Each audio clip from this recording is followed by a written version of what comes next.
Good evening and welcome. Thank you for being here. My name is Matt Pontus. I'm Assistant CEO of the County of Santa Barbara and Director of Recovery for the Thomas Fire and 1-9 debris flow. And I just want to start out this evening by letting everyone know that we have some Spanish translation headsets in the back.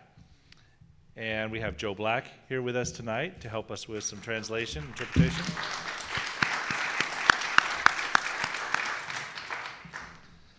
I see also in the room that we have First District Supervisor Doss Williams, City of Carpinteria City Manager Dave Derflinger, Wendy Mota is here with us tonight with Congressman Carvajal's office. I think I saw James Joyce in the room tonight with Senator Hannah Beth Jackson's office. There he is. And Samantha Omana from Assembly Member Monique Lemone's office is here as well. Hello. And to kick off the night's ceremony, we are thankful to have our council member Al Clark here with us tonight, and he's going to kick it off.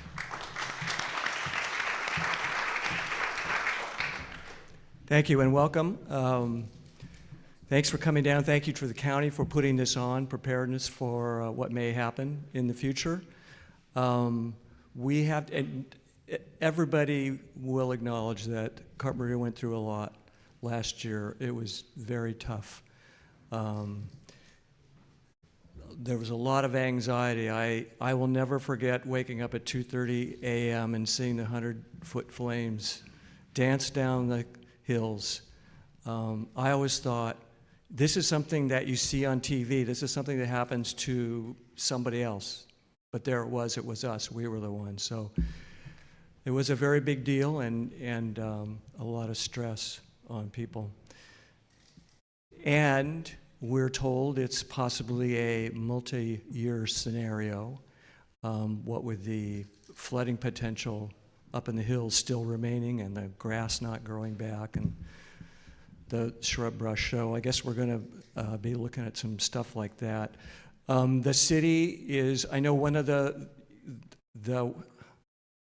silver lining of a disaster is you find out what went wrong or how you could improve, and the city is taking steps to improve communications, and we've got some folks in the back. They're signing people up for Aware and Prepare, so you'll get, if you're not already signed up on that, you can get messages and emergency information when you need it. So again, thank you for coming, and if you're not from Carpinteria, welcome to Carpinteria. Thank you. Thank you, Councilmember Clark. Next, we have First District Supervisor Doss Williams.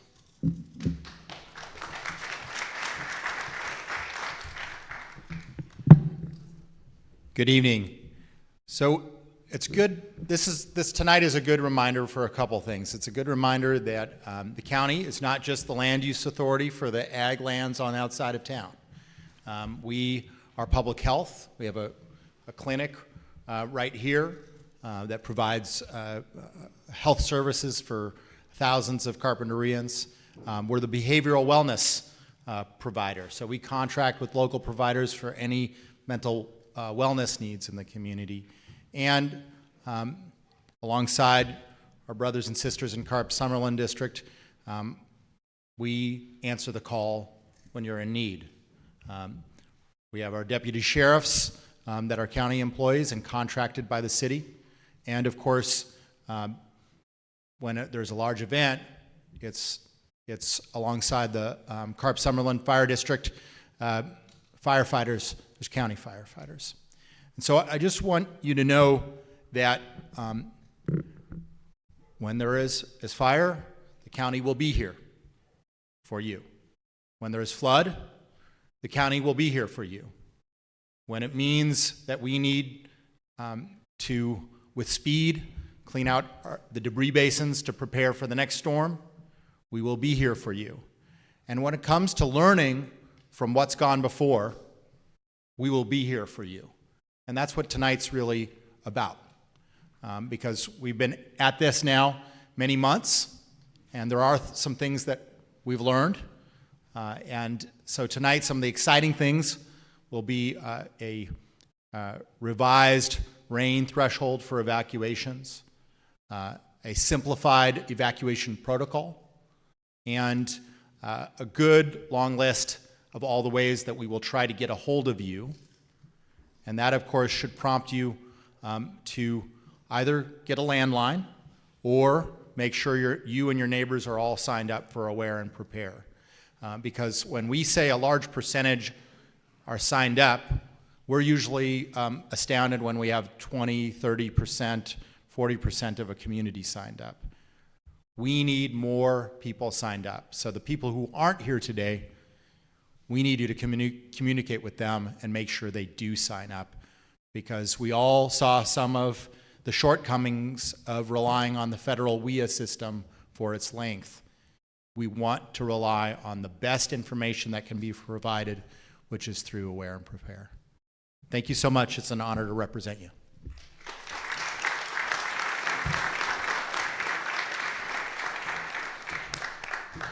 Thank you, Supervisor. I also want to take this just a moment to let you know that we have signups for Aware and Prepare in the back of the room. And we have Mimi with the City of Carpinteria back there with some CERT volunteers, and I believe Brian Ewell is back there as well. They're here to kind of go over with you at the end of this, maybe, some of the maps that you're going to be seeing and kind of help you through signing up through Aware and Prepare. So please visit them on the way out. We've also got some handouts and materials in the back of the room, and we've got some of it on weather-related items and other on being ready with our new Ready, Set, Go campaign. I want to also take a minute to introduce you to the team up here. And I'm going to start here on my left with Craig Bonner, our Chief Deputy of the Sheriff's Office. Next to him, we have Tom Fayram with our Flood Control District. You've probably seen this gentleman a few times. This is Rob Lewin, Director of Office of Emergency Management. We also have Fire Chief Greg Fish with Carpinteria Summerlin Fire District. We have Susan Salcido, the Superintendent of Schools Office, here with us tonight. We also have Mark Jackson here, who's our meteorologist in charge for the National Weather Service Oxnard. We have Caltrans in the house also tonight to help us with any kind of questions we have on bridges and transportation routes. All right. Kevin Taylor is with us here tonight as well from Montecito Fire. And Cindy Ponce from California Highway Patrol. I'm going to also call out Nancy Lucetti with our Office of Emergency Management. She's going to be helping us tonight with our GIS maps. And we have Saul Linver, our undersheriff with the Sheriff's Office there in the back.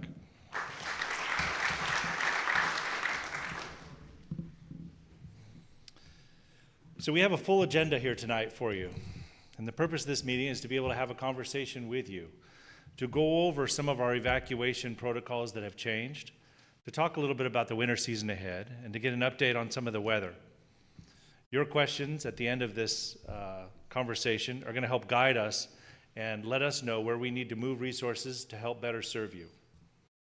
Amid all of our recovery efforts, we've spent a lot of time on storm readiness this last year. And like a lot of communities across the state, we're a little bit worried about this winter season. As was mentioned earlier by City Council Member Clark, we're not out of the woods yet. We have three main things that we look to make us aware that we could have a debris flow. One of them is the steep slopes here behind us. Another one of them is having a wildfire go through and remove the vegetation. And you're going to hear a report a little bit later on how that regeneration is coming along. And the third thing is to have a storm come through with enough force and intensity to be able to move the debris. And you're going to hear a report from National Weather Service here in a little bit to help us better understand those kind of thresholds. And I think that the very most important and the most effective strategy that we can have is to work together, is to work with our neighbors, the volunteer groups in town, our allied agencies, and all of the folks that we have here, our elected officials that are working hard for us at the state, federal, and local level to bring us the resources that we need and to help us solve problems. We've had a lot of things over the last year with insurance and with evacuations, and there's just been a lot of effort around warnings and the warning systems. And you're going to hit a little bit more of that from Director Lewin later tonight. So last week we recognized the National Flood Preparedness Week, and it's very fitting to have that be about the same time as we're having this community meeting. And with that, we're going to continue to work on refining our plans and communicating those plans out. So you're going to see us quite a few more times probably through the winter season. So with that, this is the second in a series of meetings that we're going to have to update the community on kind of where we're at with things. And you can see here some of the discussion items that we talked about earlier. And the big one here that we're introducing tonight is the Ready, Set, Go campaign. And Director Lewin from the Office of Emergency Management and others are going to be talking about that here tonight. We're going to go over evacuation areas and some things that have changed as well from last season. You're going to see some terminology that we've standardized and to hopefully communicate more effectively and more succinctly.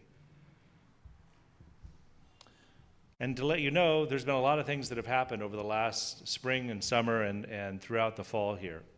We've had a series of community meetings. We've been meeting with our partners at the school district to talk about the upcoming winter season and what it means for all of our families with children in schools.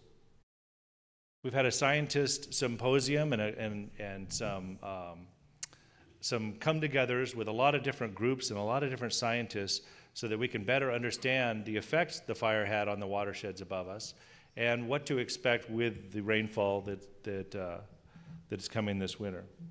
We've had a series of meetings with the media and also with our volunteer groups to make sure that we are all communicating and that we're all aligned. And with that, I'm going to turn it over to Mark Jackson. He's our meteorologist in charge here in the Oxnard area. Thanks, Matt. All right, so let me get this ready here. So go to the slides. By the way, I joke that there's somebody out there named Mark Johnson that is called Mark Jackson, so it's not the first time or the last time, so that's fine. Okay. So I'm just going to get slides ready here so we can go through. My name is Mark Jackson. I'm the meteorologist in charge with the National Weather Service right down the road in Oxnard, and we work very closely with our partners, the county, all the way from local, city, county, and federal, state partners. And so thank you all for being here tonight, taking time out of your late afternoon, early evening to hear about what's coming for this winter and some of the preparedness actions. What I want to do is grab the clicker here. So to give you some background on the warning system that is used, that then is used to help determine evacuations, non-evacuations, and those things. So we have been in a program with the United States Geological Survey since the winter of 2005, 2006. And what they have done is they've gone back to look at historical occurrences of debris flows in Southern California. And then what they do is they match that up with the rain rate, the corresponding rain rate that produced that debris flow. And these are out of recent burn scars. You can actually get debris flows anywhere. It doesn't have to be in a burn scar. But what happens is because of the burn scar and because the vegetation has been scoured from that burn scar, because of the saps and the oils and the trees that burn, those actually get into the soil and make the soil hydrophobic. So there's a flyer in the back, a 2-pager on debris flow facts, and there's a picture that I want you to see in there, and that is water that is beaded up on the soil of a burn scar. Now, that hydrophobicity is what they call it, is actually greatest immediately after the fire. And fortunately, after some time, after a year or 2 or 3 years, it starts losing some of that, and more water then is able to soak into the soil. But We're only, we're less than a year actually since the Thomas Fire. There's been some regrowth. You'll hear more about it in a little bit. Not as much as we'd like to see. So there is still that threat up there. So when you have rain on that burn scar, and when it is exceptionally hard, high intensity, short duration rainfall, so it's not about a week's worth of rain that starts piling up. It can happen very quickly. So these rainfall rates go all the way from 5 minutes, how much rain you'll get in 5 minutes, up to 12 hours. And it's not about the storm total. Okay, we've had storms actually, last March 21st, 22nd, actually produced very beneficial rain across the Santa Barbara South Coast. We did not have any incidents. The drainage systems and the infrastructure was able to handle that rain fairly well. And so then we've had situations that we've had overall, over a couple of days, less rain, but higher intensity, short bursts of rainfall, and that's what we have to be careful for. So we use this guidance that the USGS has provided for us to help us make decisions on when to message our partners, to let them know that we're expecting this system that's going to come through. We see that it could produce very heavy rainfall in a short period of time, and that's when we start messaging and we talking with the partners. And I'll go over kind of as an order that we use that you'll see for a typical storm of what some of the statements you'll hear from our office and some of our actions that we take and the things that we do with our partners. So with the debris flow warning system, the thresholds actually go a little bit higher as the burn scar ages, and that's because a couple of things. Number one, you start to get some of that regrowth. Number two, that soil over time is better able to soak that water. So less water goes off the surface, more water goes into the surface, into the soil as well. So I'm going to show you a table here in a minute, and there's also the same table on the wall over there of rainfall rates. Typically, the rainfall rates that are just above or right around threshold typically do not produce the very damaging debris flows. We still have to be watchful of those things, but if we have a storm system that we believe is capable of producing around those thresholds, it's going to be capable of producing higher as well. So that's why we have to be very watchful of that. When you start getting rainfall rates that are 2 or 3 times higher the threshold, that's when we're very concerned.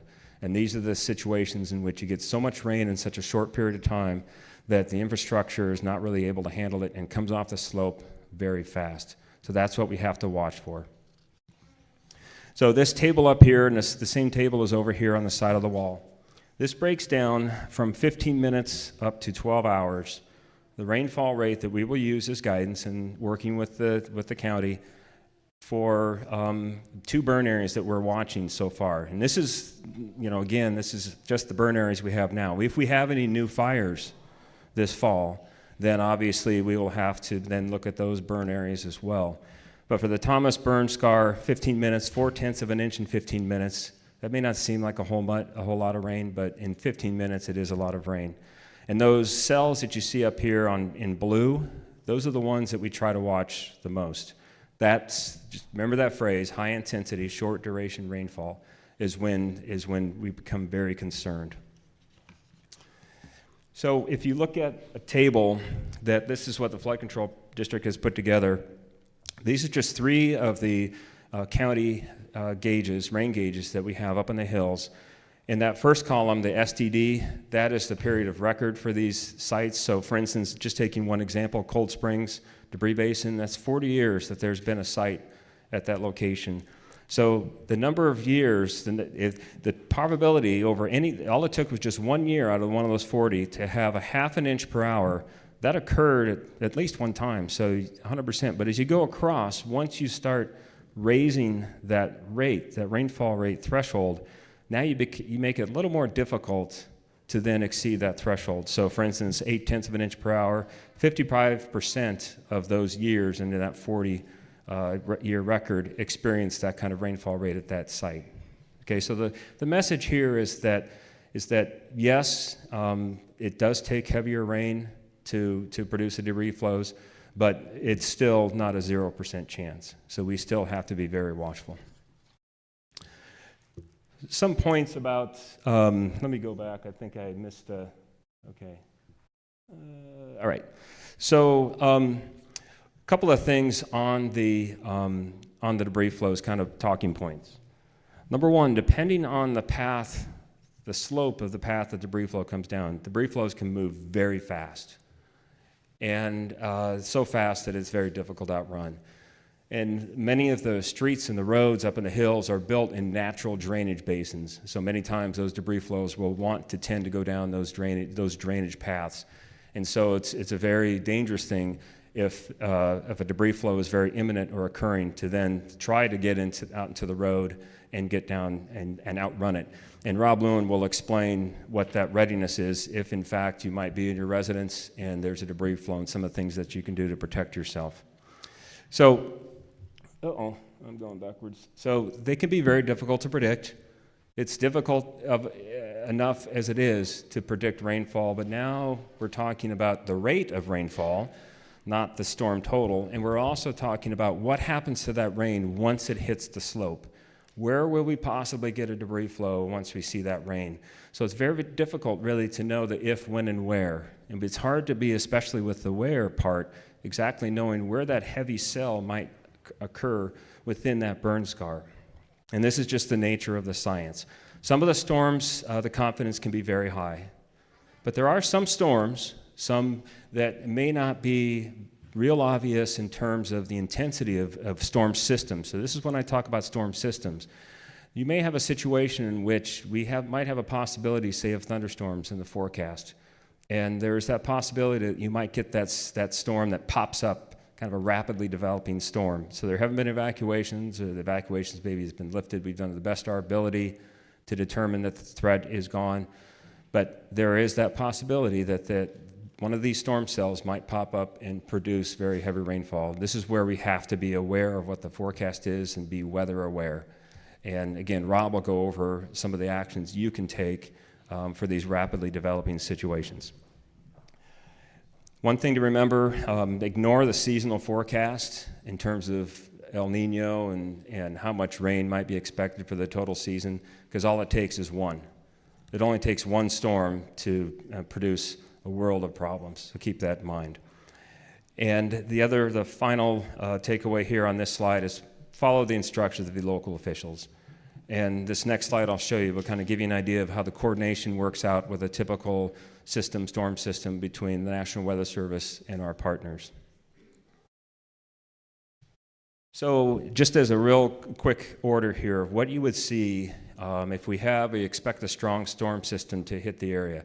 So about anywhere up to a week before that, we're seeing indications within our guidance, our mathematical, our model guidance that shows that there is that potential for very heavy rainfall. So at that point, we're messaging the storm potential to our partners, and we'll do that in various ways. We have a special partner email that kind of breaks it down by what our confidence levels are, what we might expect to see.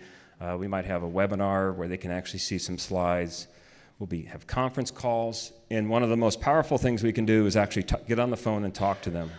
So we have their cell numbers. We can bother them at any time of the night, and we will call them and we will tell them at any time what we are seeing. And that's where they can really get the sense of urgency from our voice over the phone, one-on-one. So then we go up to 3 days prior. Now we're starting to see a little more detail in the forecast. We continue to message. We're participating in these storm risk decision meetings with the county. We're on that call. We may do a press conference. And then we may issue what's called a flash flood watch. And a flash flood watch means that the conditions are likely, but our confidence may not be very high. So we may only be about 50% confident that it may occur. But we still see some of the indications. This is kind of the ready stage in terms of the watch and warning. Then as we get closer, now the storm is either ongoing or it's imminent. So we're looking at, say, a winter storm system that can typically bring anywhere from a day to 2 or 3 days of rainfall to the area. We continue to message. We continue to work with our partners. We're continuing to work on the storm risk decision meetings. Now we may issue what are called flash flood warnings. Flash flood warnings means that dangerous conditions, life or property threatening conditions, are either imminent or are occurring at the time of that warning. And with debris flows, it can be very difficult to issue that warning before it occurs. There have been instances in which we've done that. If we do issue a flash flood warning, then that's when your wireless emergency alert would go off. And that's when, again, the emergency alert system on EAS, that would also go off as well. That means take action immediately. Take action immediately. Now, there may be a situation in which we don't quite see that the rainfall rates are very high. We'll issue what's called a flood advisory. And what that means is that it's nuisance conditions. You may have some small debris or rocks across the road, but nothing that's considered life-threatening or property-threatening. It's called an advisory. And one other important thing that we may do at this point is we actually may deploy one of our meteorologists at the incident command post if is activated with the county. So we may actually have somebody right there with our partners, providing them up-to-date weather briefings on demand and helping them with their decisions that they're making while the incident command post is staffed. And then the last thing here is on the storm cleanup. And if there is anything that requires cleanup or cleaning out of the debris basins, for instance, or the channels, we'll be on the calls with them to provide updates on what the weather's expected for that. We also might continue to be deployed on site at the incident command post. And just to wrap up here, we got a question at the meeting in Montecito about a weather radio. Does anybody have one? I'd love to see a hand raise. All right, 1, 2, 3, okay. So I brought one with me. You can get these, any electronics store, even Home Depot sells them, I believe. You can get them online. This particular Midland radio is just under $30. And so they actually do get reception here, which is good, okay? And also, if you have like a marine band, it's 162.40 megahertz. One other thing with these weather radios is that if you had it set on alert, then when a warning is issued, it will send off a tone alert that's fairly loud. So I just wanted to put in a plug for a weather radio. One other plug I want to put out is do we have any storm spotters here? We have a storm spotter. Do you know your number? Okay. The Storm Spotter program is a volunteer program where we provide you with an 800 number to call our office 24/7. We get a number from you that we can call you. And this program is very important because if you see weather that is significant, you can call us at any time. If we look at our radar and the data we have and we see that there's a possibility of some very heavy rain that have moved through your area, we may give you a call and we may say, is there any debris flowing down the street? It's a very important program. There's some online training that you can take, and you get a little card and an ID, SBC, some number, I don't know what it is, but you get a number. And if you're interested in getting signed up for something like that, I encourage you to come see me after the meeting. Okay? Thank you.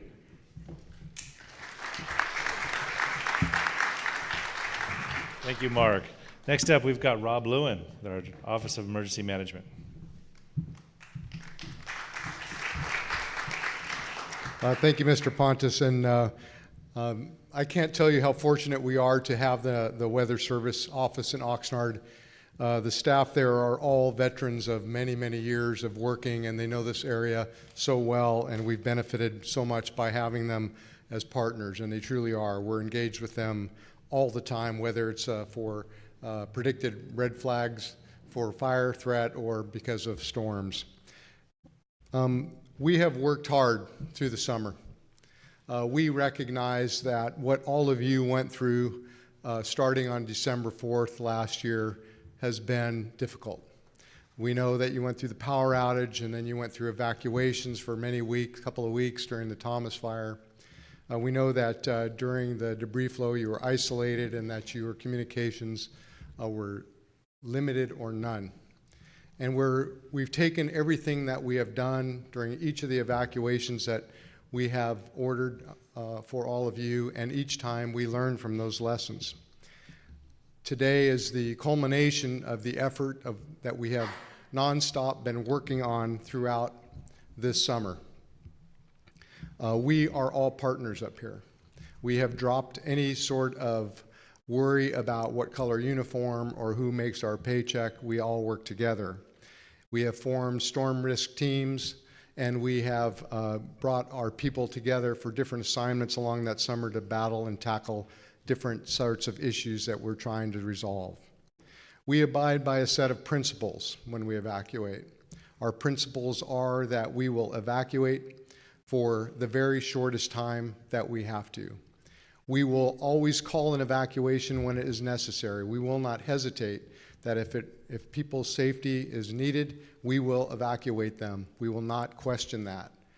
And we will always make sure that you know everything that we know, that we will provide all the information that we have to you as clearly as we can. And to that end, we've come up with a new procedure that we're calling Ready, Set, Go. Many of you are probably familiar with Ready, Set, Go because it's the same method that we have used in wildland fire for over a dozen years. In this case, when a storm is coming, this is for a predicted storm, and we'll talk in a few minutes about the rapidly developing storms that was referred to by Mark Jackson.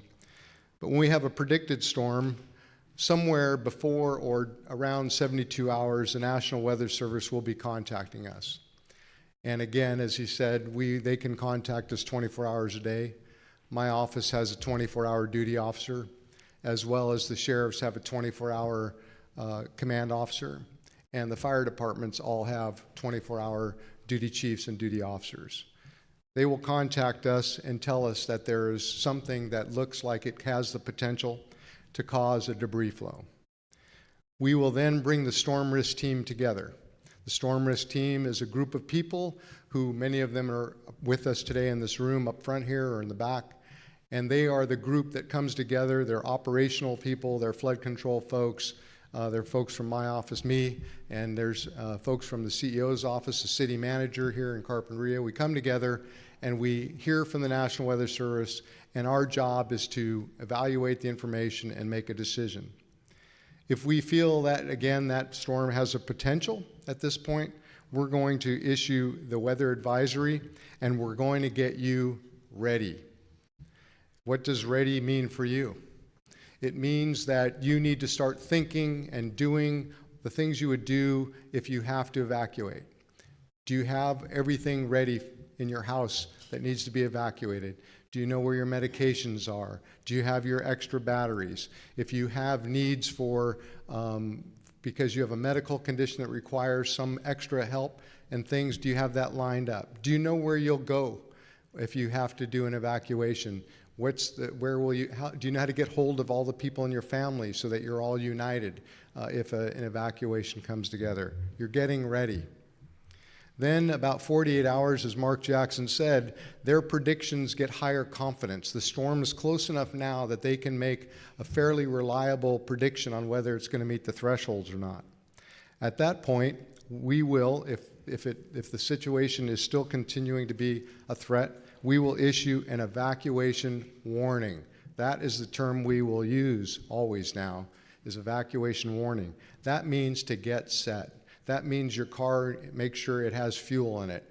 That means that you have some cash and you have everything ready by the front door, that your pets are ready to go, that if you have a relative who's going to need your help, they're ready to go. If your neighbor 2-3 houses up is going to need your help to evacuate because they don't have a car, that you've made contact with them and you're ready to help them evacuate. This is that time where at any moment now, from this point on, there could be a time where you're going to be ordered, which is the next term we're going to use, evacuation order. You are going to be ordered to leave, and that means go. So again, ready, set, go. And when it gets to the go, this is when you will leave. We will try to give you as much time as we can. We will try to do it during daylight hours when possible. But again, our principles are that we will evacuate you for the shortest amount of time. We'll only evacuate you when necessary. And we will try to give you every bit of information that we can. The go period, of course, is difficult. This is that moment where your life becomes difficult. And we know that you have been through this so many times. And I want you all to know that when we're making this decision, we are looking at your faces, that we're not doing this lightly, that it is the faces that I'm looking at now that we have in our minds that we're causing people, real people, to take action that they is a hardship on them both physically, economically, and certainly emotionally. That's what we would like you to do in the case of a predicted storm. And we're going to give you a handout back there that will line all this out for you. So please take this, take a couple for the neighbors that aren't here today, and make sure that everyone is seeing that. We do have, as Mark Jackson has talked about and others, that we have been monitoring the forest over the whole summer. Our U.S. Forest Service partners have gone up there and surveyed the regrowth on the mountains. What they have told us is it's better than we thought it was going to be, because we thought, because of the intensity of the fire, that there could be damage to the soil and the seed bed. We also thought, because we were in a 54% of average rainfall for last year, in other words, the drought continues, that we were not going to have essentially any regrowth, and we would be treating this year like a first-year burn. The good news is we're treating it like a second-year burn, because we do have about 25 to 40% regrowth on the mountains. Now, that's not enough to stop a debris flow, but it's certainly encouraging. It also means that the seed bed is intact and that it's ready to keep growing. And as we continue to get good rains, gentle rains, that brush and grass will start growing and stabilize those hills. So the good news is it's better than we thought, but it is not safer this year to ignore any possibility of a debris flow. Debris flows this year are real and could occur, and they have occurred on second-year burns. We only have to go to Ventura County to look at the Springs fire, and 2 years after that one, they had a significant debris flow there. So it's a real possibility. So what do we do about a storm that is rapidly developing? These are real. We've had them in this county. We experienced this in 2017 in January when we had the Sherpa fire. That following winter, we had a debris flow in El Capitan Canyon. We only had about 45 minutes notification from the National Weather Service. This storm sprung up quickly, and it was a high-intensity, short-duration storm that dropped right on the Sherpa burn. It produced a significant debris flow that brought down about, I think it's 17 vehicles, washed them down the canyon along with many mini homes, and 7 of those vehicles actually went under Highway 101 and washed out to the ocean. That was a storm that we didn't have the ability to predict. So those kinds of storms, while not as common as a storm that could cause a debris flow that we see that we're used to predicting, as you saw from last year from the multiple times we did evacuations, these kinds of storms we need you to be prepared for also. So let's talk about that for a minute. Let's say that we have a rapidly developing storm. We only give you a few minutes notice of it, or in fact only minutes of notice. What should you do? Well, the first thing is that roads may become quickly dangerous. So we don't want you to get on dangerous roads. So what are your other choices for safety? If you have, after looking at the risk map that we're going to show you in a few minutes, if you can identify that you have neighbors that are in a safer location, we want you to build a relationship with them now. We want you to go and say, I see on the map that you're a safer place than I am. Would you mind if during a rapidly developing storm, if I come to you and take refuge? And I'm sure in this tight community that will not be a problem. That's your first choice, but you have to be able to get there very quickly. If you can't get there very quickly, that is not an option. Your second plan is, if you have a second story, to go to that second story. If you don't have a second story house, and many don't, the next thing you want to do is find that room in your house, generally in the center of your house, that is going to be protected by the rest of the house. So you'll find refuge in that location in your house. So figure out what that room is. Now, as we know, it seems like all of the different issues that have come to Carpinteria, the fire coming at night, as was said by the supervisor and the council member, 2 in the morning, evacuations are occurring at night. Storm occurred at night in the dark.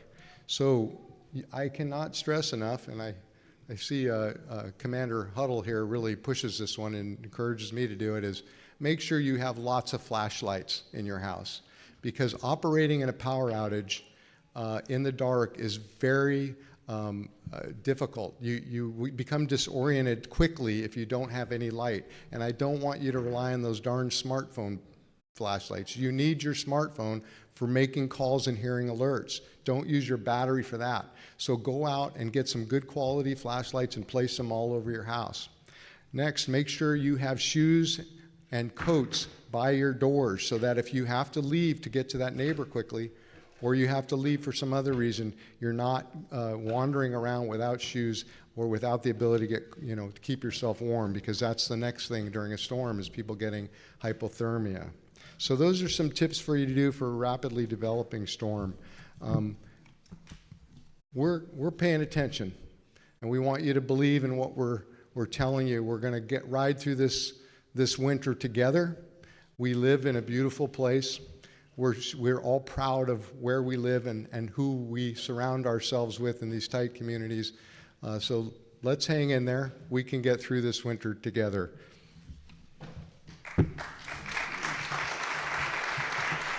Good. Thank you, Rob. Next up, I've got your Fire Chief, Greg Fish.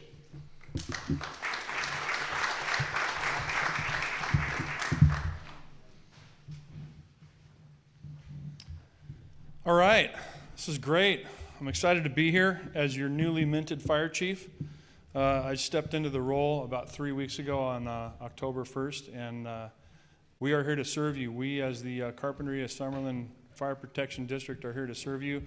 The men that you see in the back in uniform are from Fire Station 1 right here, and they are more than willing to interact with you after the meeting should you ask some questions about anything fire safety or flood related. If they don't have the answers, we can get them for you for sure.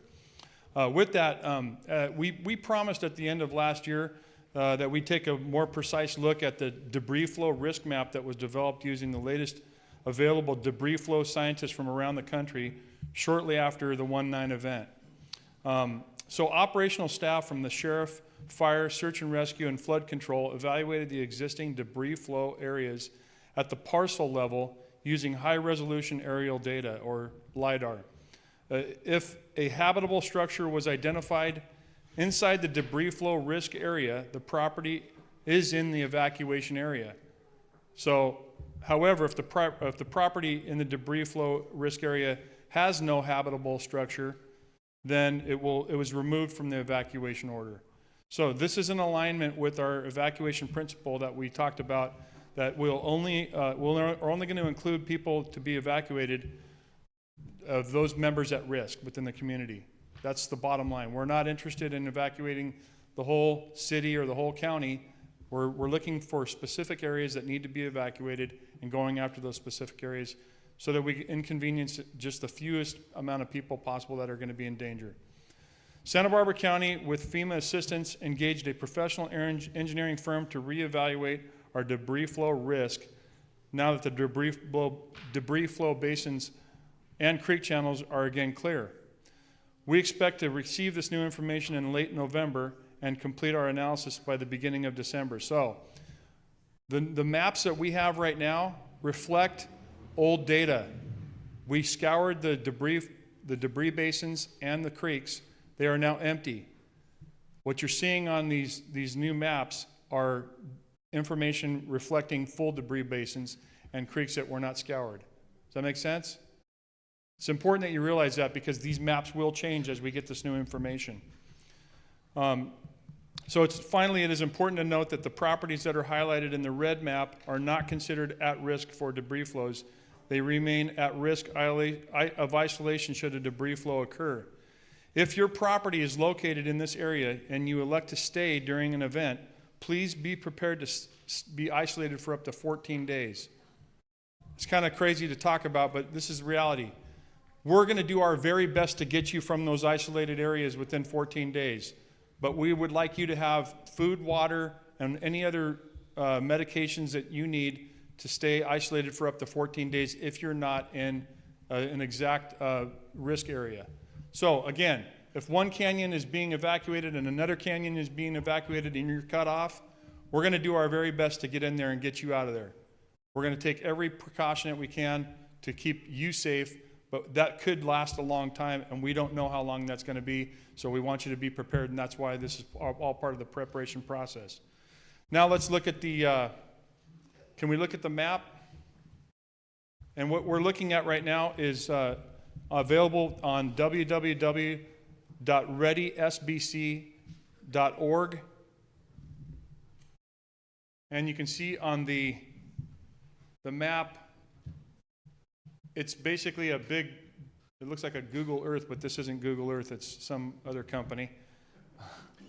Bottom line is this map shows areas that are at risk for debris flows. If you look at the red are where the evacuation parcels are located.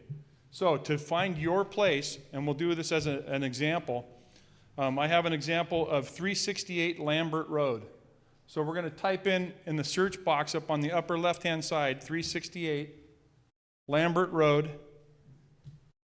hit enter, and it focuses right in on that. You'll see that by clicking on the parcel, it will actually say debris flow risk. And should that happen to be during an evacuation, it will actually tell you the evacuation warning or the evacuation order, depending on where it's at the time. So all this information is going to be available to you should you have internet access. Are we taking questions right now? Try to hold the questions if you can. Just write your question down, and we'll be more than happy to answer them at the end. So there's also a bunch of different layers that you can look at on here. If you go to the layer, there's the legend.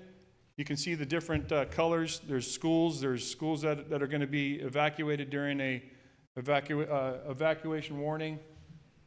And you can look at the fire burn areas. You can actually look at last year's debris flow from 1/9, what that footprint looks like. So with that, just know this. We at the Carpinteria Summerlin Fire Protection District, along with our allied agencies, I know Montecito Fire is in the same, we're in lockstep with each other. We are going to do the best we can to get you out of those areas, and we're going to keep you safe at all costs through work with the OEM, with the Sheriff's Department, and our other allied agencies. So I will turn this over back to you, and we will answer questions at the end. I know this is going to spur a lot of questions. I promise you we will answer your questions at the end. Thank you. Thank you, Chief. Next up, we have Susan Salcido, Superintendent of Schools Office. Let's see here.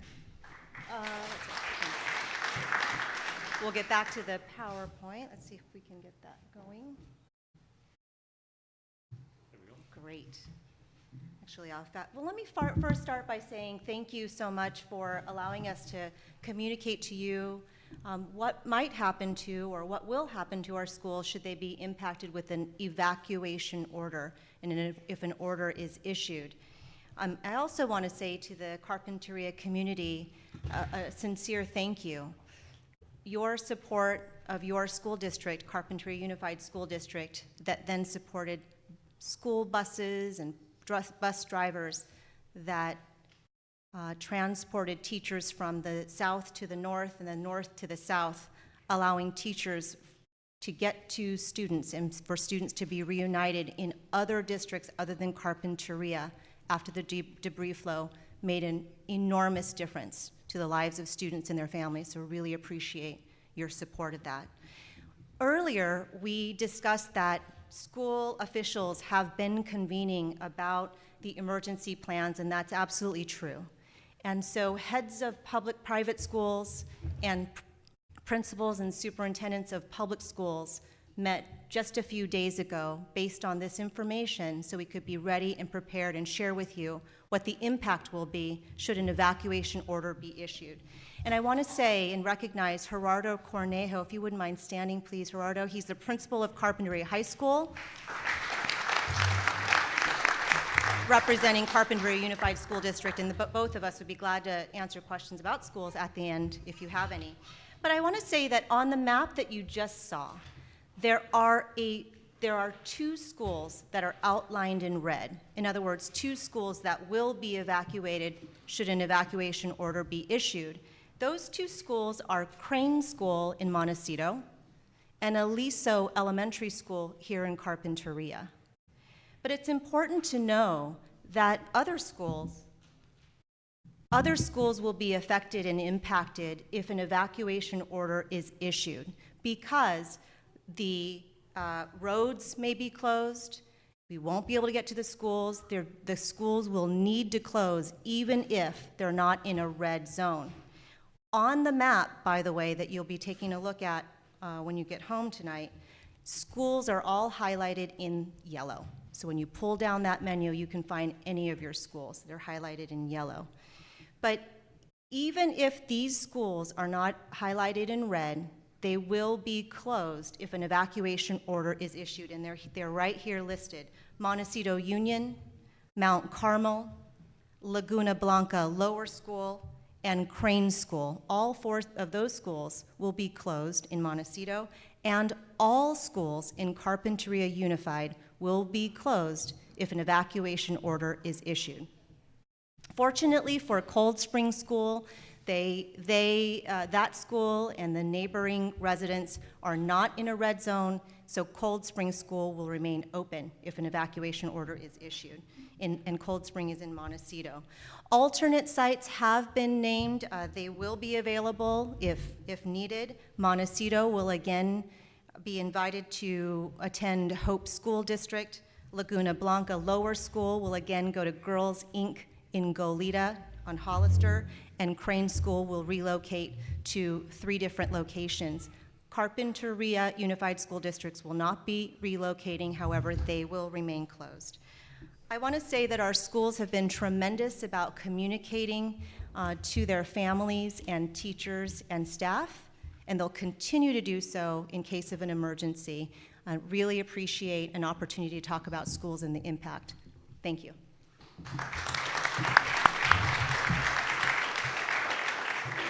Thank you, Susan, and we'll probably have a few questions for you here at the end. Next up, we have Craig Bonner, our Chief Deputy with the Sheriff's Office.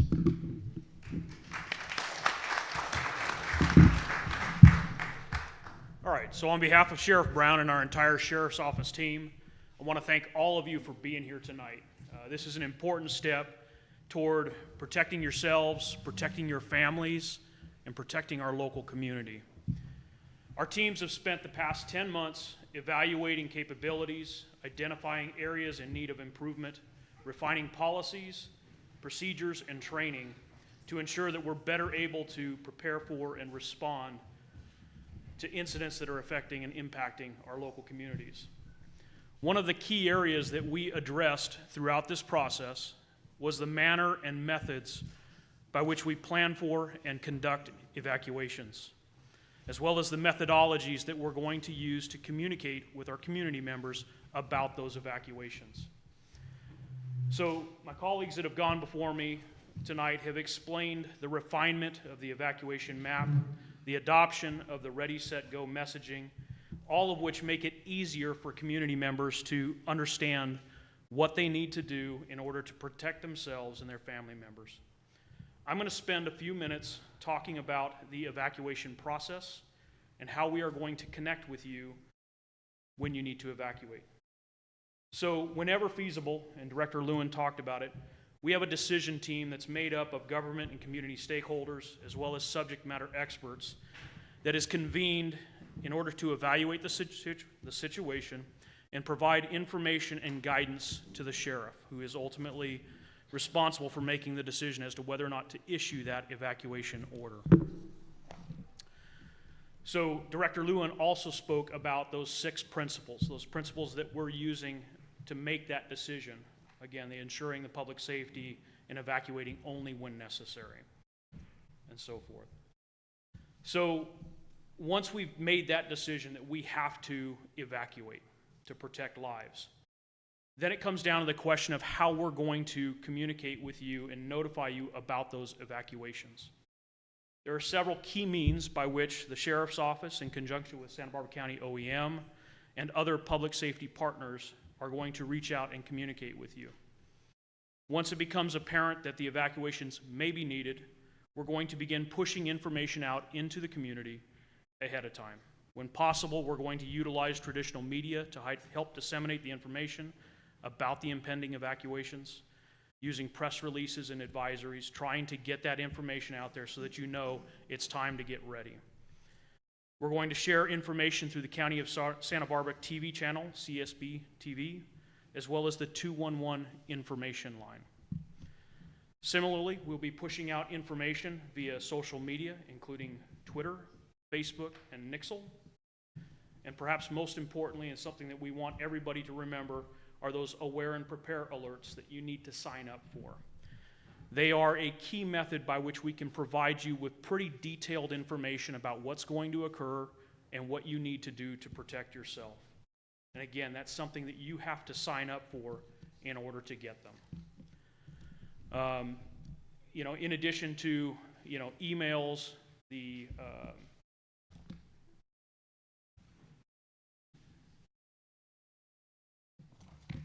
text messages and such, we also send out robocalls. And again, those robocalls are through the Aware and Prepare sign up.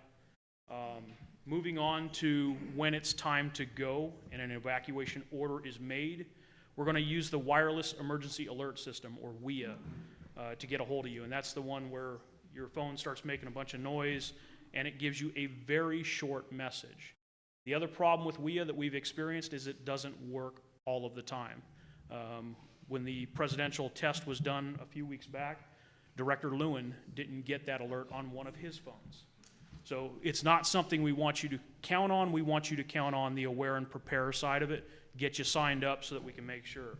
One of the other problems with WEA is we only get to use 90 characters to explain what the problem is and what you need to do to protect yourself. Just a quick example of a situation where if we were to have a rogue storm and we're having to notify you, heavy rainfall occurring in Carp area, flash flood warning, take action to stay safe. I had to make things small within there in order to keep it into the 90 characters, and I just barely made it. So again, it's very little information, but that's why we immediately try to follow it up with an Aware and Prepare alert that gives us a lot more room to be able to provide you with information through those text messages, emails, and robocalls. We're also going to utilize the FCC emergency system, which is going to interrupt your local radio and television programming with emergency messages. And we're also participating in the Radio Ready program, whereby local radio stations that possess generator power are provided with satellite phones and they can help push information. I'll provide a little bit more about that in just a second. So finally, when it comes right down to it, whenever it is feasible to do so, the Sheriff's Office intends to go door to door and to make notifications to affect evacuations. Again, the best communication that we can engage in is that person-to-person contact and explaining what is going on and what needs to be done to keep yourself and your family safe. We're going to have deputies in search and rescue out in the field in the affected neighborhoods, knocking on doors and making loudspeaker announcements. So one of the evacuation-related discussion items that came up in the wake of the Thomas Fire and the 1-9 debris flow is the ability or inability of the Sheriff's Office and our public safety partners to escort community members back into the evacuated areas to get access to their properties and retrieve belongings. So as the duration of the evacuation progresses, we constantly evaluate the safety of everyone involved, the security concerns, the operational impacts, and the availability of resources in deciding whether or not we are able to escort residents to their properties to retrieve belongings. And the key message that we're trying to share here today, along with about how long you're going to be potentially stranded, is when you are going to leave, you also want to be prepared to be out for an extended period of time. You should not count on having the opportunity to be escorted in the first few days of an evacuation, and if it's really significant in terms of the impact of the community, it may be even weeks before we're able to get you back in there. We do constantly evaluate it, and we recognize the need to get people back in to get their medicines and the other items that they need, but all of those still have to be balanced out in terms of overall safety and the capabilities of providing service to the remainder of what's going on. So the Radio Ready program So OEM basically completely rebooted this. Easy way to remember it is that back in the 1980s, I was really cool because I had a battery-operated boombox that I could run around with. It's now cool to have a battery-operated radio again. And the reason why is that as much as we love our cell phones, as much as we love our television, all of these things are dependent upon cell phone towers, they're dependent upon the internet access, they're dependent upon our cable. And if they go down, all of a sudden you lose information. Well, all of these radio stations have generator backup power, and they have been provided with a satellite cell phone by which county OEM and the Joint Information Center are able to communicate with them, provide information to them, which then can be relayed to you as long as you have a battery-operated radio. So again, battery-operated radios are cool again. So in closing things out, I just want to reiterate that all of the organizations and individuals involved in the process improvement you have heard about tonight have done an absolutely admirable job of critically evaluating the dangers and carefully tailoring the recommendations to protect those that are in danger without unnecessarily impacting those who are not. They have done commendable work. And just to quickly wrap it up, I want to remind everybody, everything that has been talked about here today is available on the readysbc.org website that they showed earlier. If you go to that, the presentation, all of the materials that have been talked about, it's all available on that website. Thank you, Craig. So now is the time of our night. If I could invite this gentleman up maybe first to grab a microphone and ask us some questions. We've got a good panel here of folks with a lot of information, and what we want to do is be able for folks at home to be able to hear the questions. So if you get a chance, please grab a microphone and let us know your thoughts and or questions.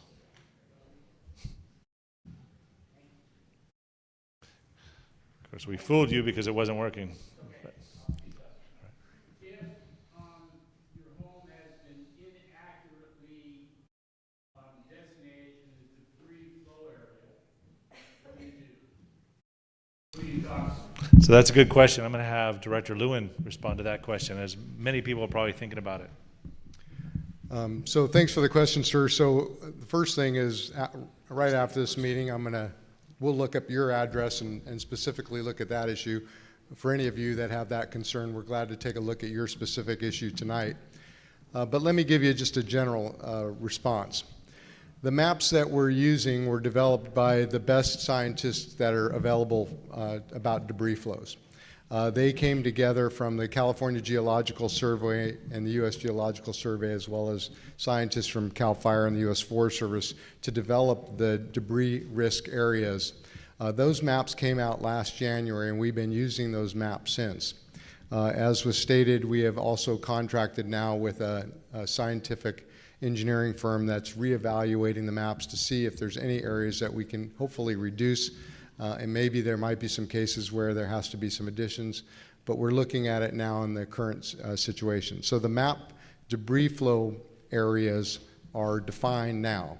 If you have a piece of property where, as stated, a structure is not impacted, a habitable structure is not impacted by the debris flow area, your property is not identified as an evacuation, to be a property to be evacuated. However, if any structure that's habitable on your property is, then it was included. So I don't know if that answers your specific, but I'm glad to meet with you later. And of course, okay. I mean, we have 2,496 properties, and we're glad to look at all 2,496 with each person if necessary. But so I'm glad to do that with you. Okay, next question. Yeah, sorry.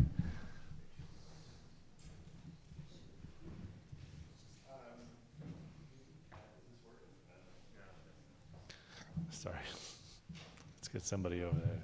Sylvia's going to help us out. I definitely will. Yeah, thank you.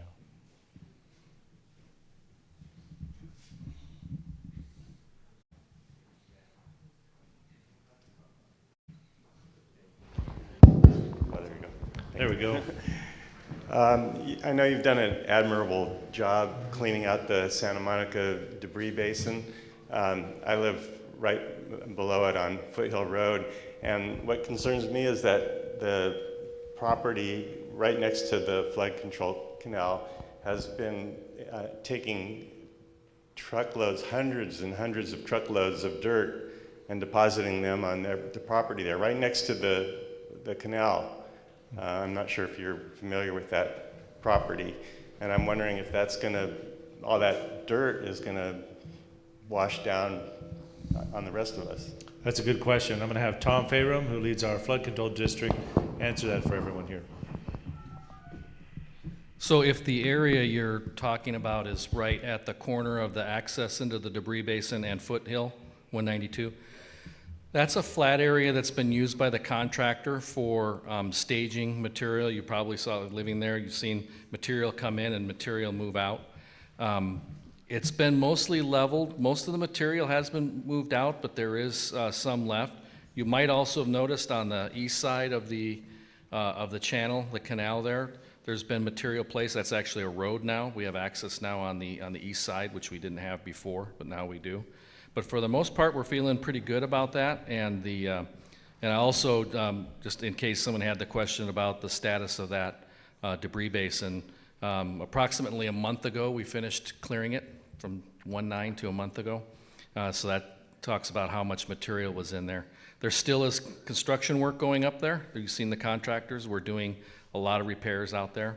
And then we have plans for additional improvements to the basin, which would be next summer at the earliest, but the basin is now ready for this winter. Sir, on the microphone. Is this working? It sounds good, yeah. Good. We live on Upper Reba Drive, and we're in between two evacuation, and we're concerned about being able to get out. It looks like we might not be able to get out if we went by the polo field, but the other way to get to Carpinteria is 192, and that bridge has been out ever since the flood. I wonder if the Caltrans gentleman could comment on when those bridges, because there are several of them, on 192 will be done. Thank you for the question. Mr. Klein. Okay, so I've got some updates for the bridges for everybody here. Just to put it in context, it was about 6 to 8 months just to get the utilities out of the way. Once we got started getting most of the bridges built in about 2 months. So current status on the creeks, and forgive me if you don't know exactly where the locations are, but I do have this information we can put up on the screen later if you like. But Montecito Creek, that is the one that is the biggest challenge for the utilities. That's scheduled to be completed by the end of January. San Ysidro Creek is end of November, but it currently has a bridge open to 2 lanes. Romero Canyon Creek, bridge is closed, but scheduled to be done by the end of November. Toro Creek West, bridge is open to 1 lane currently, scheduled to be completed by late December. Toro Canyon Creek, bridges are closed right now, but should be open by the end of November. And Arroyo Parida Creek, or Arroyo Paradon, by the end of January. Does that answer your question? Okay. So thank you very much. And, you know, if I could just get a round of applause for the speed at which Caltrans is moving on this. It's amazing. Thank you. Sir. Yeah, thank you. You guys have done such a wonderful job. We're not in the red. If you're not in the red, are you still going to be notified through all the various alert systems? So that's a great question. And with that, I'm going to have Director Lewin come up and talk a little bit about that scenario. Thank you, sir. Yes, that's a question that comes up, and I'm sorry I didn't address that earlier. So let's say a storm is coming. It's 72 hours. We're putting out a weather advisory. That weather advisory is going to go to all the people in the Montecito and Carpinteria communities, whether they're in the risk area or in the areas between the risk areas. Everyone will know that that system is coming in. And then along the way, as we move in towards the storm and we issue a evacuation warning, again, everyone will be notified of it, and then again during an evacuation order. So what does that mean for all of you that are in between the risk areas? As you know, the map no longer has yellow on it. This is the decision that you're going to have to make. If you feel like you are not in a position to be able to be isolated, as you've described, for a period of time, then we'd encourage you to leave, to find a place to be during that storm, knowing that if roads are lost, then you're not going to get back into that area. When the area is, after the storm occurs and nothing happens, of course, we'll lift the entire evacuation order for all of the areas, and then we'll proceed and wait for the next storm. But let's say there is a damaging debris flow, and it affects the areas in the red, but the areas are isolated between it. We will issue an appropriate evacuation order for all of the areas that are now isolated between them. And we'll know that as soon as we get situational awareness about what occurred. When that occurs, and you may be in a position where you can't leave because the roads were lost, here's the process that's going to occur. Our first, of course, effort is to protect people. So we're going to mount a rescue for those people that are trapped or need to be rescued. We, of course, then, after that's completed, will begin an effort to help you get out of that area, to help you be able to leave. And if that requires high clearance vehicles or helicopters or other efforts, our operations people are committed to making that happen. However, it could be for an extended period of time, and as you know from the last time, there were 14 days where people were without electricity and water and sewer and other things that to be able to do it. So I hope, is there any more? Yeah, that answers, thank you. And just, am I understanding then that this map will change again? Yes. And do you anticipate some material changes in the red versus non-red? Yes, I anticipate that there will be changes to the red area, and here's why. The maps were made, they were delivered to us, I think January 26th, quickly after. This was done very high tech using LiDAR and the best science we had. We have scientists looking at that now. We wanted to have that data for you tonight, but unfortunately the process didn't allow that. But we needed to get you a map now because we know that a storm could occur at any time now. So with that, we're providing you with this map, but around the beginning of December, we're going to come back and we're going to show you a map that will hopefully have reduced that risk area. Now, there may be a parcel or two that gets added, but we anticipate, particularly here in Carpinteria, because we have the Santa Monica debris basin, which is such a well-engineered debris basin, that there may be, in fact, places where it could be reduced. But I can't guarantee any of that. We have weekly conference calls with our contractor, but they haven't given us any data yet that I can give any positive news right now. All right. Well, thanks so much for all your help. Thank you. Thank you. I have two questions. And by the way, thank you so much to all of you for everything that you've done for our community. And I know I speak for most of my neighbors. We're very, very grateful. I live up on Shepherd Mesa. And my first question has to do with the looky-loos that were hanging out watching the fire when we were trying to evacuate, as we were watching the fire come over the hill. And they were parked. They were taking up parking spaces. As you know, it's a one-way road. And so that was kind of scary. And I'm wondering, a number of us talked about wanting to understand how maybe that could be dealt with a little bit differently. And my second question has to do with when we had all the mud on Foothill, and we were seeing all these trucks coming and going with dirt and supplies and working people, and we saw the trucks that were coming and going in and out of the nurseries, and for some inexplicable reason, there were folks, and everyone has to work out, we know, but it was really dangerous where there was mudslides everywhere. There were people riding their bikes, checking out what was going on, and then, clearly they have a right to work out where they want to, but it was really dangerous. And a number of us talked about, we didn't really understand why areas that were covered in mud and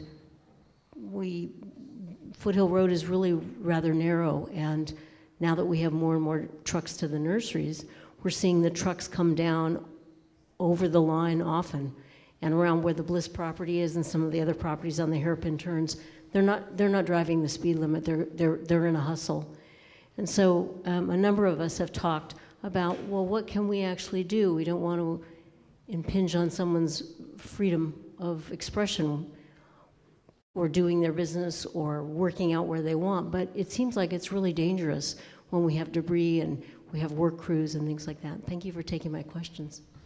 Thank you. We appreciate your questions. So a couple different things on that, and then I'm going to turn it over to a couple folks up here that can help.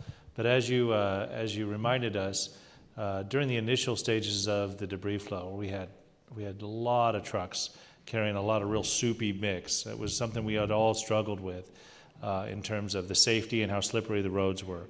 And our partners at Caltrans, County Roads, and at Highway Patrol all worked together to come up with not just traffic plans to help get the people in and out of the communities, but also worked on enforcement of the motor vehicle laws to make sure that everybody was being extra safe. I know that Captain Ponce will maybe come up here for a moment and brief us on their effectiveness being out there in the communities. Because one of the things as we repopulated, or we let everybody go back into their homes, we had a lot of utilities and a lot of utility vehicles in there. We had a lot of trucks coming in and out.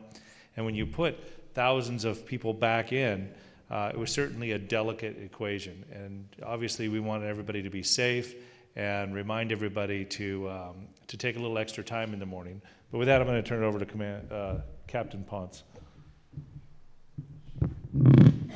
Thank you. I can talk with you offline too about the specific situation that you're describing. More than happy to address that. So how we address that, a lot of it comes from traffic complaints that we get from community members, and we'll go out to that area and provide enforcement and educate folks on the traffic safety in that area. So talking about the fire, when people were parked on, forgive me, the road name again? Shepherd Mesa. We were assisting with evacuation, so it's kind of a priority over life, trying to get people evacuated versus traffic, and I get that. That was a direction of travel that you needed to get through. So once we became aware of it, we sent units over there and addressed it immediately and got people out of there. So until we're aware of a situation, we can't address it. So please, if you have situations that need our attention, we'll be more than happy to send out officers to provide safety in the areas that you're seeing issues. So I'll be happy to speak with you afterwards. Thank you. Thank you, Captain Ponce. Next question. Hi. Yes, my question pertains to the creeks in Montecito. We've read a fair amount of information about the possibility of an installation of debris nets, and I'm just curious if there's any update as to the status of that and where they're at on that. That's a great question. So with that, I guess I'll try and answer that one. We do have a local nonprofit, the Partnership for Resilient Communities, has been working hard to go through a big process to install some temporary nets up in some of those drainages. And they're working through the project. They've got engineers engaged. They've got regulatory agencies engaged. And they're working through all the different permits. And I think that's their current status. I know that they had a goal of trying to get those nets up prior to winter rains. And they're working hard, or almost around the clock, to make that happen for us. We get regular updates from the group every week or two. And I know that they're still on target and they're still working through some of those permits. And we really hope that they could be a partner with us. We know that those nets up there will help provide us with additional capacity for some of our debris basins. Not all of them across Montecito are as big as our debris basin in the Santa Monica debris basin here in Carpinteria. So we'll look forward to updating you guys a little bit more as soon as we know some more. And where will we find that kind of information? So the Partnership for Resilient Communities, I believe they might have a website. And we can actually throw something up maybe on our Ready SBC website to link over to that if people have questions on that. Okay. And that would be the best place to get some of their information. Okay, thank you. Thank you. Hi, thanks to all of you. I came a little late. I wanted to know if you could define what risk means, because during the fires, the Thomas Fire in Ventura, when it started there, after a couple of days, even though we weren't on mandatory evacuation, I needed to get out because I couldn't breathe inside my house. So I was wondering what risk actually means. And then the second question is, how do we find out what the highest place for us to go to in Carpinteria? And the third question is, when do we find out when the freeways close? Because January 9th, I was on my way to Santa Barbara for surgery and obviously didn't make it because the freeways were closed, but the message on our cell phones didn't tell us the freeways were closed. Well, thank you for your questions. We're going to do our best to remember all three and answer all three of them. No, that's good. So I think I'm going to start from the last one and move forward. And I believe through Caltrans, we still have 1-800-GAS road. So we definitely now have quick maps. Do you want to talk a little bit about that one, at least where they can find it? Yeah, so you can type in quick maps into Google and it'll pop up on there. You can see our website, and it's also an app available on your phone. So it's a Caltrans managed traffic management system. So you can always see the status of our freeways, every single road that we run and maintain. It's always on there, and updated live too. Okay, great, thank you. And it sounds like we've got some links to some of those websites that we'll make sure we get up on our readysbc.org, which is about the only, and on our 211 line as well. That's another good resource for that. And moving towards some of the other questions, let's go to risk. And I'm going to have Director Lewin talk a little bit about personal safety and when you should leave. So what is the risk? So the areas that are defined in red, the debris flow risk areas, is a combination of two different polygons, two different shapes. The center of those polygons in general is a high velocity area. So that's a very scientific term that means very violent. So some of the area, particularly closer to the channels, is very violent, where you can have fast-moving rocks and mud and trees and debris going down. Then more on the fringes, and it's hard to know where exactly that'll be because as the debris flow comes down, it creates its own dam. It's the nose of the debris flow, and then it starts spilling around it. Those areas where it's less violent are also included in the risk areas. So these areas where mud and water occur. And of course, as you come further down towards the ocean, the velocity diminishes. Many of the larger rocks have fallen out, but there's still mud and water in those areas. That would be the area more like what would occur here in the closer to the marsh, into the downtown area that's included in it. So that's the risk, if you will. So depending on where you are, whether it's super violent or still dangerous because of the mud and water. And then what was the? Yeah, no, I just had to ask what the middle question was as well. But it was the highest point, and how do we get information on that?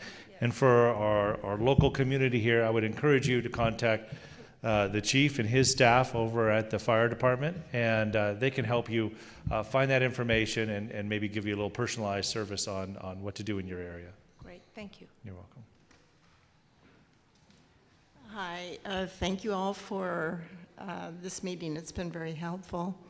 I live along Carpinteria Creek between the 101 and the ocean. We almost flooded during January 9th.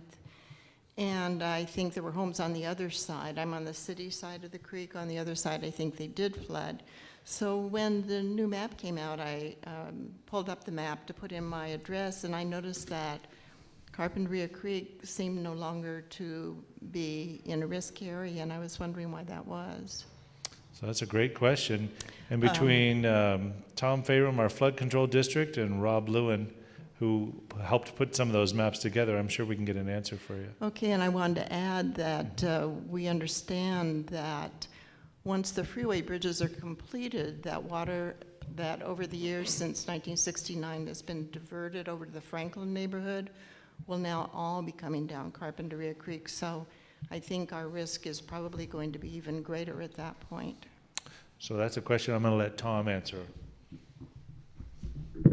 So I'll take the first issue with the Carpinteria Creek. There was a debris plug that formed down there that since we removed, and so that's probably what contributed to some of the flooding on the one side. But that really brings up a good point that with the best available information and trying to make these maps and these risk areas, we don't know in any given place where we're going to have a debris plug or what situation could arise. And I think you all need to take that into account because we're doing our best we're under a lot of pressure to get this right, and we're working hard to get this right.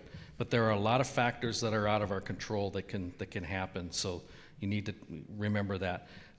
For example, living here in Carpinteria, you might have seen just until today, we finished, there was 5 feet of sediment in Franklin Channel right down here at Carpinteria Avenue. And so that was at the end of the season, so it wasn't a problem. But if that develops in the middle of the season and we can't get it out, that can change the limits of that risk area. So need to keep the dynamics of this in consideration. For the Carpinteria Creek, and I don't know if Dave wants to address that, that was more of a city effort, but the flood maps were amended with the new bridge over Highway 101 by Caltrans. Carpinteria Creek is a larger creek channel.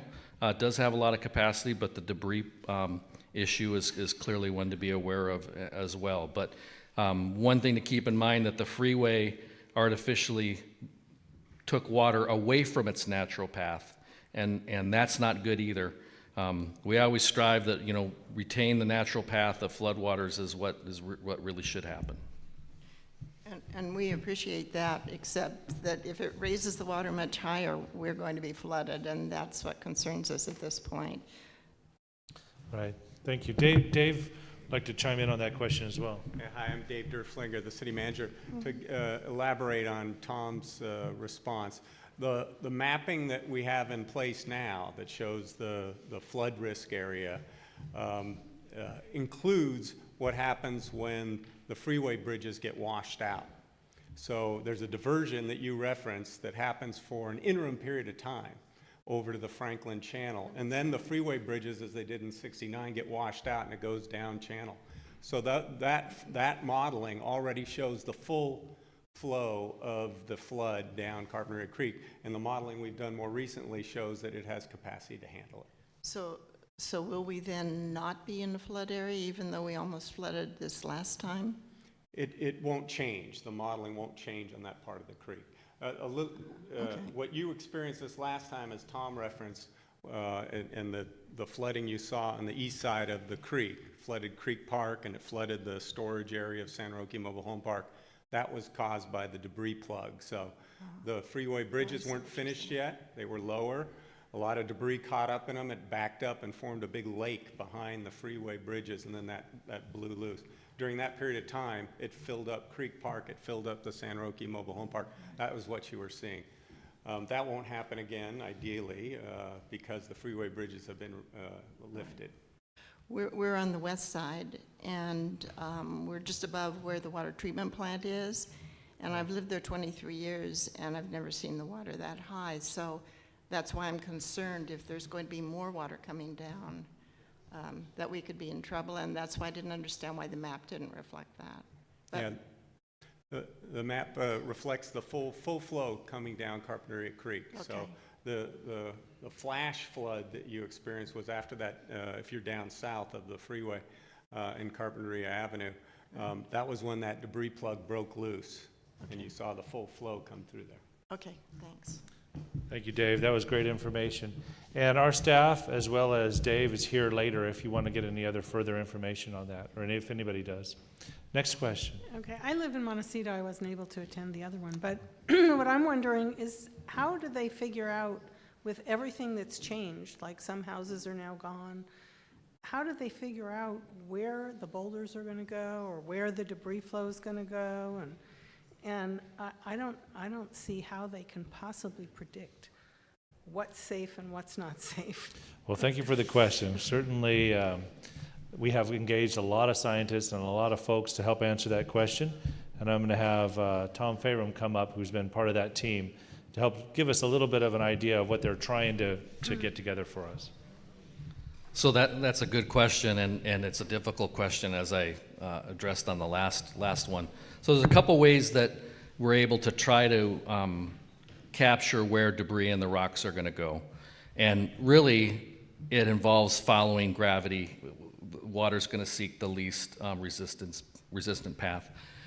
After the 1.9 debris flow, the state of California flew the entire area with a topography method called LIDAR. I think Director Lewin mentioned LIDAR. That's a way with an aircraft can get the exact, highly precise elevation of the Earth in that area on a 10-meter grid.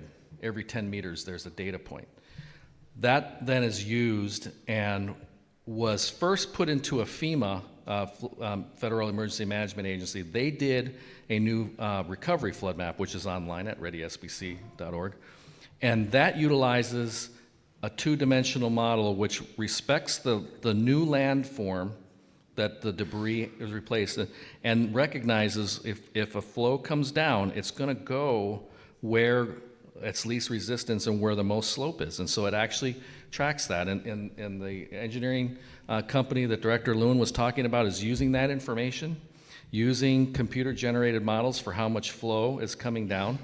And when you look at the FEMA recovery map, and then there's another map in there that was developed by the California Geological Survey that actually mapped the footprint of the last debris flow, they're pretty close because the debris flow follows the least path of resistance. So it's a combination of new topographic data, computer modeling, and what we call a two-dimensional model, which looks out and says, which is the easiest path for water to go, and it's going to go that way. Okay, but what about the boulders? I mean, you've got these huge boulders that came down, and when they hit a house, they stopped, and Yes. they killed all the people in it, Yeah. and then they didn't go any further. But now those houses aren't there. If more boulders come down, they're going to pass that house and go to the next. Well, and that's where in some areas the ground is 5-6 feet deeper than what it was before. That information is built into it.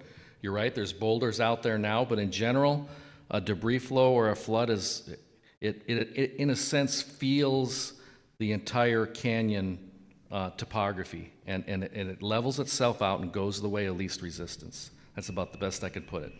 Okay, I have one other question. You said that, okay, if we're, trapped and we can't get out, there's all these ways to know if the freeway is closed or if, whatever. Well, I was trapped and I couldn't get out, and I had no internet, I had no power, I had no cell phone, I had no landline, I had nothing. So I didn't know what to do, at which point I figured I'm not getting any alerts. I didn't have any way of getting an alert. And so I went out and, went down the street to find out what was going on, and the police were there and they didn't know anything. And so is there going to be they said, I said, what should we do? And they said, I can't tell you what to do, It's like, okay, well, eventually he told me to go to the church, and I got on one of those trucks and got taken out. But is there going to be some way to tell people when their phones are out and there's no internet and you can't look at a map online? And Radio ready. Yeah, so thanks again for bringing up an important question. We've learned a lot. One of the big lessons that we've learned and heard loud and clear from the citizens is we need to be able to give information to a method, an old-fashioned method called the AM/FM radio. So if you listen every day to one of these stations, see if your favorite station is up there. That's the stations that we hope will be able to convey the message that we're going to be providing them, even if we have to use satellite phone to be able to get hold of them. One of the lessons we've learned from this, from the disaster, is that with all the technology we have, there's two things that we need to do that we used to do, and one is provide information to radio stations, and the other one is we have to have call centers where people can call in and talk to somebody who's in this county who knows what's going on. So both of those things are going to be occurring. That said, if we have no phone, you can't call anybody. So. Right. But for even those people that have landlines or phones, that we understand that the internet is not just enough anymore, or 211 isn't enough. We need to have people in a call center. But that said, a rapidly developing storm, when those occur, we don't have those in place. We're not immediately talking to radio stations or have a call center set up. So that's going to take us time to get set up. But our Joint Information Center, which is run by Gina DePinto, will you raise your hand, Gina? She's able to get that center open within an hour and a half or 2 hours. So that there is going to be a time for us to get set up on a rapidly developing storm. I want to go back to the question about the big rocks and flowing. That is exactly why we're evacuating you. The only way to fully protect people from a debris flow is to leave the area. And so you have to evacuate. Debris basins help a lot. They're amazing, and we appreciate the effort of our predecessors from many years ago installing them. And we understand that there's things you can do in construction that help protect your home, but in the end, we need people to heed evacuations every time. Yeah. A couple of questions. One was just to clarify with Caltrans, will we get any alerts before that if there is an evacuation warning that the 101 might be shut down? Or any sort of leeway that we know, that the freeway might be shut in 2 hours, that way we can get to either one point or another? So, Captain Ponce. So anytime there's an evacuation order issued, the potential for the freeway to be shut down is always there. As we saw, the debris flow came down and blocked the freeway for 12 days. So there's always that possibility. We had before, when we did evacuations after the 1-9 debris flow in March, we didn't know kind of what to expect. So we were thinking we were going to shut it down a couple hours before the main portion of the storm arrived. However, we learned that we didn't have to do that, and we were able to keep the freeway open, which is always what we want to do. We want to keep the freeway open and flowing. So as far as an advanced warning, if we're ordering evacuations, be mindful that the freeway may shut down. And we may shut it down as a precautionary measure, which if we do that, we will give you advance notice if we do it as a precautionary measure. However, it may shut down because it's blocked. And then we put up our roadblocks. So with that, just heed the warning that you may not be able to utilize the 101 freeway. And then the other question was for whoever is in charge of the website. I am representing the Best Western out by Cottage Hospital, the Best Western Encina, and I know nobody was ready for what happened back then. So a lot of people didn't know that hoteliers were offering a special discount. Some people got price gouged, and we heard horror stories and all that. Is there any way you guys could incorporate maybe a list of hotels that people can print out before anything happens in their survival package or whatever that they can have with them, so if anything happens, they kind of know where to go and who is offering special rates for people. So our county PIO is telling me that visitsantabarbara.com. Why don't you come up to the mic here, Gina? So that's something that Visit Santa Barbara, I think it's visitsb.com is their website. And so because they work with the travel tourism industry and all the hotels, they're really the best resource. During a disaster, the communications team is so focused on evacuation, road closures, animal evacuations, people evacuations. And because we don't want to, if we miss someone, it's almost like we're endorsing certain hotels, and so we've really left that up to the Convention and Visitors Bureau. So if you're a member with that. Yeah, we are. Thank you. Thank you for the question. Next question. Thank you, as everyone has said. I have sort of a Carpinteria question. Our community is over 40% Hispanic. I don't know what percentage of that is only Spanish speaking. So I'm wondering how you're getting these wonderful communications out to 3 different sectors of our community. Number one, the Spanish only speaking community. We have, I think, 4 low-income housing, self-help people, so how you're communicating to the people in the self-help housing, which is also majority Spanish speaking. And then we also have, I think, something like 7 mobile home parks in the city. And I haven't looked at the map to see how each one is affected, but we know you can't go to the center of a room or a second story, and they're very different because they aren't on foundations. So I wonder if you would also address that for that portion of our community. Thank you. We sure can. Rob's going to come and talk a little bit about our partnership with the city and what we're doing in those areas. Thank you, and your concern is definitely our concern. When the Thomas Fire started burning, we quickly realized that we were not doing a good enough job in providing the alerting and the information in Spanish, and so we ramped up, and to the point where we had a web page that was both in English and Spanish. Our tweets and our other social media were going out in both languages, and we brought on staff 24 hours a day that was able to do translations. In a rapidly developing storm or other type of emergency that's rapidly developing, we're still not able to put out alerting in both languages quickly. The good news is that our state senator, our assembly member, Limon, has put legislation that's been signed that is going to instruct Cal OES to work with all of us in providing some messaging that will be in multiple languages so that we can use templates, if you will, to be able to put those messages into alerting. So we're on the right track for fixing that particular problem.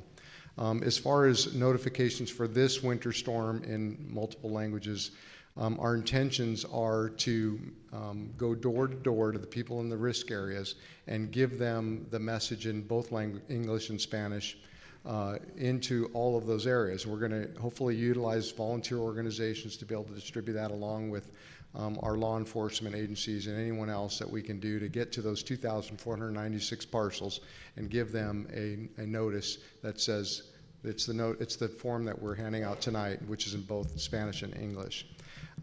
We want to get this right. We know we got to get this right, and it's a struggle because we're not fully staffed, to be able to do that all the time, but we want to get that. And then maybe I can have the city manager talk specifically about some of the, maybe some mobile home park projects. And of course, we have Spanish language radio stations that have committed to us that they're going to be providing in Spanish. So in some ways, mobile home parks are like any other neighborhood. They should pay attention to the warning systems. But as you point out, they're special. They're more vulnerable, perhaps, by their housing type and the populations that live there. A lot of times there's elderly. Our community emergency response team training, when it first began, some of the first places we went, mobile home parks. So I'd like to think, and we've been back there several times. Mimi does a great job working with other volunteers at the county to go and do these trainings. This is a little bit, community emergency response team training is a little bit deeper dive on preparedness, where people can not only prepare their own families, but they can also help their neighbors in emergency situations. So I'd like to think, based on the level of training that's been done in our mobile home parks over the years, we've been doing this now for a decade, that those are some of the best prepared places in the community. With that said, the education that you're hearing about tonight and the preparedness means that people need to be aware and make good decisions themselves. And if you're vulnerable, if you're elderly and you take time, you need more time to move places, and you might make a decision to leave even if you're not in the evacuation zone. That's great. Maybe 1 or 2 more questions, and then we'll stick around here for a while and answer any other ones you may have. Sir.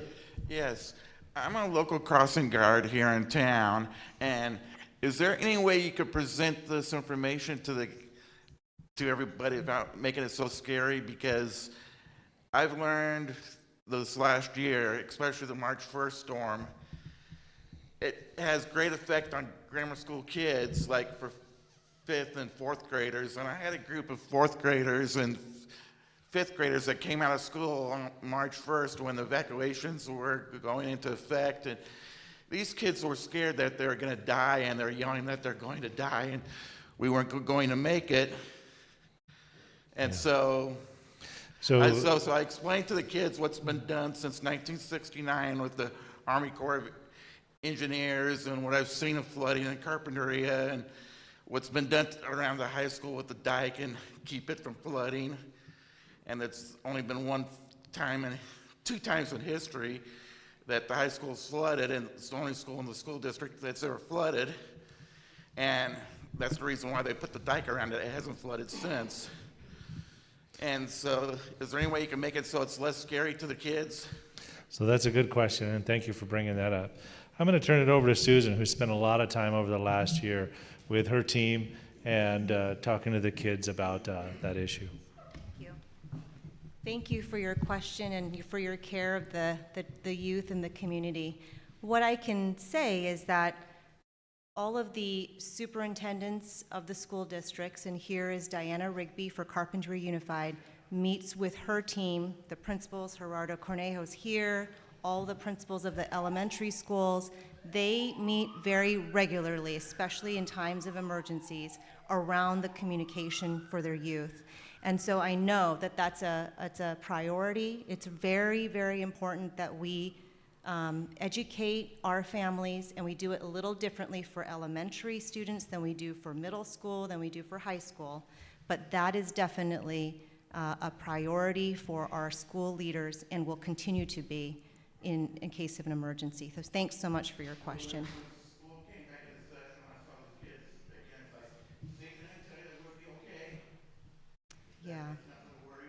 Yeah, definitely. The question has to do with after students return, and there's a lot of focus around ensuring that students feel safe when they get back. One of the things about school is that students feel good when they're at school because it's their routine. They've come back to normalcy, which we appreciate so much around our emergency personnel around the county to make schools a priority. But yes, we want to ensure our students are safe. We often have counseling centers available and community centers available for students so they can speak and really feel very, very comfortable. We really want students to ensure that they feel safe and secure. So thank you again for your good questions. Appreciate it. So thank you. And with that, we're going to wrap up here tonight. I want to say thank you to everybody in the audience that came down on your night to learn a little bit more about what we have going on here. And we're going to stick around for a while and answer any other questions that you may have. So thank you very much.